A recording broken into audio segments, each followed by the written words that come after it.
All right, day 4, and I'm finally going to talk about something that's me specific and not something I'm stealing from somebody else.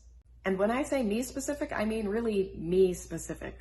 Saturdays, I want to talk about my own existence. In re-entering the world, I've really been looking at how certain parts of my core being affects how I interact in said world. Today, I'm going to talk about existing chronically ill.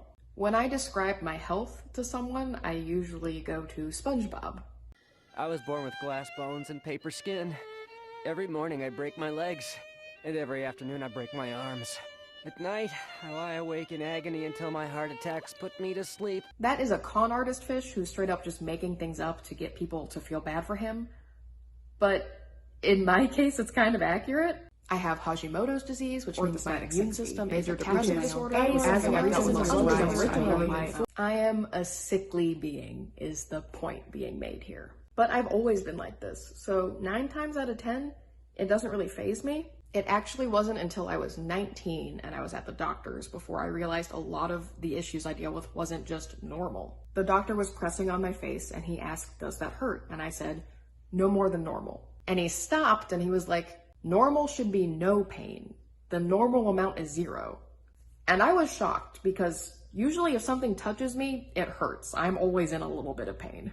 And I told him that and he took it in and he said, "Are you losing any hair?" I mean, yeah, the normal amount. 0. The normal amount of hair for you at 19 to be losing is 0. I had no frame of reference. I just didn't know not everyone was always in pain or losing big chunks of their hair.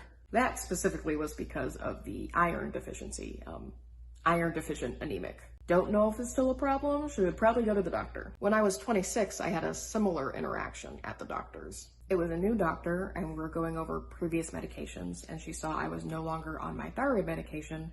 And it's because, I don't remember why I was off it, but she really specified how important it was that I don't let that happen again. And she got real serious and she looked at me and she was like, "I know it's hard at 26 to hear that you're gonna have to be on medication for the rest of your life."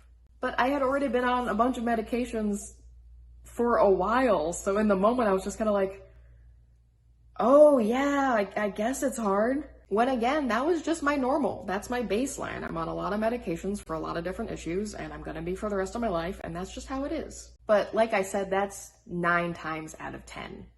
I accept it. But there's that 1 time out of 10 where it's just, it's so frustrating.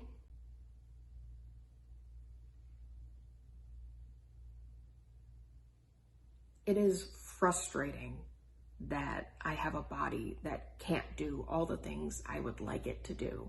It's frustrating to be looking for a job and want the benefits of full-time, but know that my body really can't take that kind of commitment, so I have to work part-time. It's incredibly frustrating that on my days off, I can't schedule it hanging out with friends. My days off have to be days off of doing anything, so my body has time to recover and work again. And boy, is it straight up rage-inducing dealing with the healthcare system, but I won't go fully into that.